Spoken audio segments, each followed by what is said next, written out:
reflective practice will evolve continually, and it will evolve into better teaching. And so for reflective practitioners, this means there is a greater emphasis for us on new skills.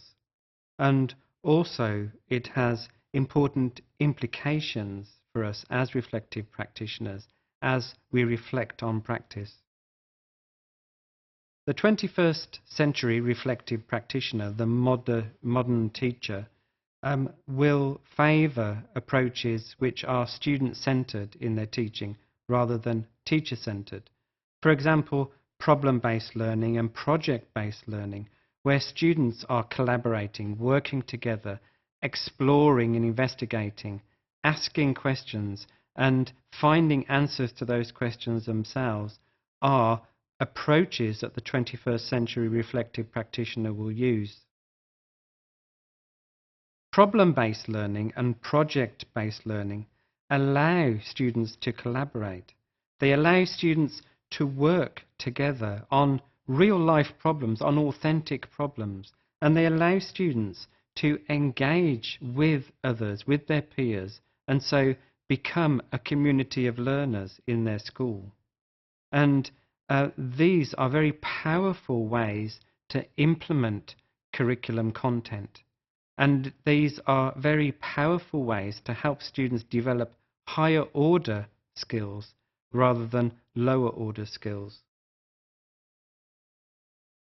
And therefore, better teaching is about teachers knowing about these approaches and how effective these approaches can be. And also, it's about teachers, about reflective practitioners, knowing how effective they are being in the classroom.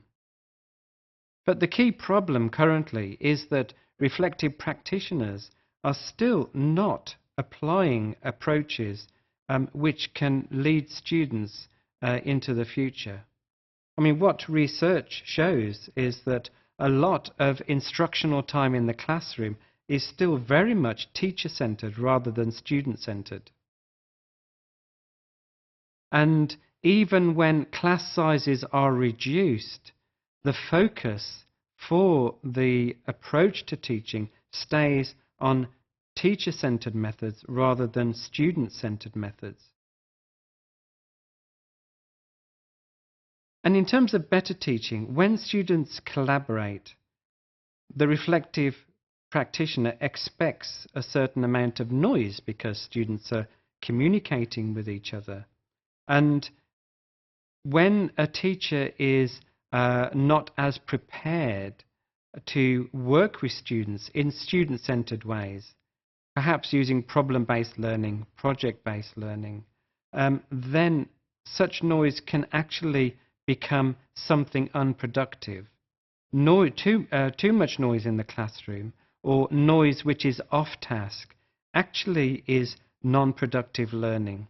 And part of the better teaching that a reflective practitioner needs to engage with is that teaching which allows constructive noise rather than destructive noise.